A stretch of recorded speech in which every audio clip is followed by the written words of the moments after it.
Hey guys, ಎಲ್ಲರಿಗೂ ನಮಸ್ಕಾರ. ಇವತ್ತಿನ ಒಂದು ವಿಡಿಯೋದಲ್ಲಿ ತುಂಬಾ ವಿದ್ಯಾರ್ಥಿಗಳು KCET ಬಗ್ಗೆ ಅಪ್ಡೇಟ್ ಕೇಳ್ತಿದ್ರಿ. ಇವತ್ತಿನ ಒಂದು ವಿಡಿಯೋದಲ್ಲಿ ಕಂಪ್ಲೀಟ್ ಇನ್ಫಾರ್ಮೇಷನ್ ತಿಳಿಸ್ಕೊಡ್ತೀನಿ. ಇನ್ನ ಚಾನಲ್ಗೆ ಸಬ್ಸ್ಕ್ರೈಬ್ ಮಾಡ್ಕೊಂಡಿಲ್ಲ ಅಂದ್ರೆ ಸಬ್ಸ್ಕ್ರೈಬ್ ಮಾಡ್ಕೊಂಡು ಪಕ್ಕದಲ್ಲಿರುವಂತ ಒಂದು ಬೆಲ್ ಐಕಾನ್ ಕ್ಲಿಕ್ ಮಾಡೋದು ಮರಿಬೇಡಿ. ಸಬ್ಸ್ಕ್ರೈಬ್ ಮಾಡ್ಕೊಂಡ್ರೆ ಮಾತ್ರ ನಿಮ್ಗೆ ನೋಟಿಫಿಕೇಶನ್ ಬರುತ್ತೆ, ಅದಕ್ಕೋಸ್ಕರ ಸಬ್ಸ್ಕ್ರೈಬ್ ಮಾಡ್ಕೊಳ್ಳಿ. ಬನ್ನಿ ವಿಡಿಯೋನ ಸ್ಟಾರ್ಟ್ ಮಾಡೋಣಂತೆ. ಸೊ ಮೊದಲನೇದಾಗಿ ತುಂಬಾ ಜನ ಕೇಳಿರುವಂತ ಕ್ವಶನ್ ಏನಪ್ಪಾ ಅಂದ್ರೆ KCET ನ ಚಾಯ್ಸ್ ಎಂಟ್ರಿ ಬಗ್ಗೆ. ಆಕ್ಚುಲಿ ಆಗಿ ನಾವು ಚಾಯ್ಸ್ ಎಂಟ್ರಿ ಮತ್ತೆ ಮಾಡಬೇಕು ಅಂತ ಹೇಳೋದಾದ್ರೆ 750 ರೂಪೀಸ್ ನಾವು ಪೇ ಮಾಡಬೇಕಾ ಅಂತ ಹೇಳಿ. ಸೊ ಯಾವುದೇ ಕಾರಣಕ್ಕೂ ಇಲ್ಲ, ನೀವು ಫಸ್ಟ್ ಆಪ್ಷನ್ ಎಂಟ್ರಿ ಮಾಡ್ಬೇಕಾದ್ರೆ ನೀವು ಅಮೌಂಟ್ನ ಪೇ ಮಾಡಿರ್ತೀರ ನೋಡಿ, 750 ರೂಪಾಯಿ ಸಮಥಿಂಗ್. ಸೊ ಅಷ್ಟೇ ಬಿಟ್ಟರೆ ಇನ್ನು ಮತ್ತೆ ನೀವು ಪೇ ಮಾಡೋ ಅವಶ್ಯಕತೆ ಇಲ್ಲ. ನೀವು ಏನು 3ನೇ ರೌಂಡ್ ತನಕನೂ ಕೂಡ ಆರಾಮಾಗಿ ಹೋಗಬಹುದು. ಮತ್ತೆ ನೀವು ಪೇ ಮಾಡಿಬಿಟ್ಟು ಥರ್ಡ್ ಎಂಟ್ರಿನಲ್ಲೂ ಕೂಡ ಪೇ ಮಾಡೋ ಥರ ಏನಿರೋದಿಲ್ಲ. ಒಂದ್ಸತಿ ಪೇಮೆಂಟ್ ಅಷ್ಟೇ ಅದು ಮಾಡಿದ್ದೀರಾ ಅಂದರೆ ಥರ್ಡ್ ರೌಂಡ್ ತನಕನೂ ಕೂಡ ನೀವು ಆರಾಮಾಗಿ ಹೋಗ್ಬೋದು. ಸೊ ಇವಾಗ ತುಂಬ ಜನ ಕೇಳ್ತಿರುವಂಥದ್ದು, ಇವಾಗ ಆಪ್ಷನ್ ಎಂಟ್ರಿ ಮಾಡಿಲ್ಲ ಅಂದರೆ ನಮ್ಮ ಒಂದು ಸೀಟ್ ಕ್ಯಾನ್ಸಲ್ ಆಗುತ್ತಾ ಅಂತೇಳಿ. 100 ಅಲ್ಲ 200% ಕ್ಯಾನ್ಸಲ್ ಆಗುತ್ತೆ. ಚಾಯ್ಸ್ 4ನ ಸೆಲೆಕ್ಟ್ ಮಾಡಿಬಿಟ್ಟು ನೀವನ್ನ ಏನೋ ಆಪ್ಷನ್ ಎಂಟ್ರಿಯಿಂದನೇ ಆಚೆ ಕಡೆ ಕಳಿಸ್ಬಿಡ್ತಾರೆ ಕೌನ್ಸಿಲಿಂಗಿಂದ. ಸೊ ಹಾಗಾಗಿನೇ ಪ್ರತಿಯೊಬ್ಬರು ಕೂಡ ಚಾಯ್ಸ್ ಎಂಟ್ರಿ ಮಾಡಿ.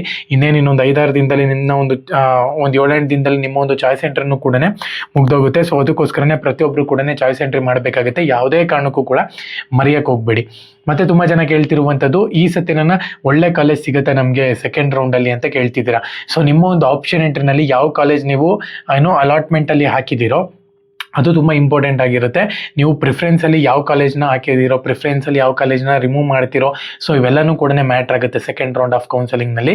ಸೊ ಹಾಗಾಗಿ ಸೆಕೆಂಡ್ ರೌಂಡ್ ಆಫ್ ಆಪ್ಷನ್ ಎಂಟ್ರಿನಲ್ಲಿ ನೀವು ಕರೆಕ್ಟಾಗಿ ಎಡಿಟ್ನ ಕ್ಲಿಕ್ ಮಾಡಿಕೊಂಡು ಎಡಿಟ್ ಮಾಡ್ಕೊಂಡಿದ್ದೀರಾ ಅಂದರೆ ನಿಮಗೆ ಕೌನ್ಸಿಲಿಂಗಲ್ಲೂ ಕೂಡ ಒಂದು ಒಳ್ಳೆ ಕಾಲೇಜ್ ಸಿಗುತ್ತೆ ಅಂತಲೇ ಹೇಳ್ಬೋದು. ಸೊ ನೀವು ಇವಾಗಲೇ ಡಿಸೈಡ್ ಮಾಡ್ಕೋಬೇಕಾಗುತ್ತೆ, ನಾನು ಮ್ಯಾನೇಜ್ಮೆಂಟ್ ಸೀಟ್ಗೆ ಹೋಗ್ಬೇಕಾ ಅಥವಾ ಕೌನ್ಸಿಲಿಂಗ್ನಲ್ಲಿ ನಾನು ಪಾರ್ಟಿಸಿಪೇಟ್ ಮಾಡಬೇಕಾ ಅಂತ ಹೇಳಿ. ಯಾಕಂದರೆ ನಿಮ್ಮ ಒಂದು ರ್ಯಾಂಕ್ ಮೇಲೆ ಡಿಪೆಂಡ್ ಆಗಿರುತ್ತದು. ಸೊ ನೀವು ಇವಾಗ KCET ಮುಖಾಂತರ ಹೋದ್ರೂ ಕೂಡ ಅಷ್ಟೇ ನಿಮಗೆ ಫೀಸ್ ಆಗುತ್ತೆ, ಮತ್ತೆ ಮ್ಯಾನೇಜ್ಮೆಂಟ್ ಸೀಟ್ಗೆ ಹೋದ್ರೂ ಕೂಡ ಅಷ್ಟೇ ಫೀಸ್ ಆಗುತ್ತೆ. ಒಂದು 50-60 ಸಾವಿರ ಡಿಫ್ರೆನ್ಸ್ ಆಗ್ಬೋದು. ಬಟ್ ಆದರೆ ನಿಮಗೆ ಟೈಮ್ ಉಳಿಯುತ್ತಲ್ಲ, 2 ತಿಂಗಳು ಇಲ್ಲಿ ಥರ್ಡ್ ರೌಂಡ್ ತನಕನೂ ಕೂಡ ಹೋಗಬೇಕು. ಸೊ ಹಂಗಾಗಿನೇ ತುಂಬ ಜನ ಮ್ಯಾನೇಜ್ಮೆಂಟ್ ಸೀಟ್ನ ಪ್ರಿಫರ್ ಮಾಡ್ತಾರೆ. ಒಂದು ವೇಳೆ ನಿಮಗೆ ಈ ಥರ ಅನ್ನಿಸ್ತು ಅಂತ ಹೇಳೋದಾದರೆ ಮ್ಯಾನೇಜ್ಮೆಂಟ್ ಸೀಟ್ಗೆ ನೀವು ಯಾವಾಗ ಹೋಗ್ಬೋದು ಅಂದರೆ ಸೆಕೆಂಡ್ ರೌಂಡ್ಗೆ ಹೋಗಿ.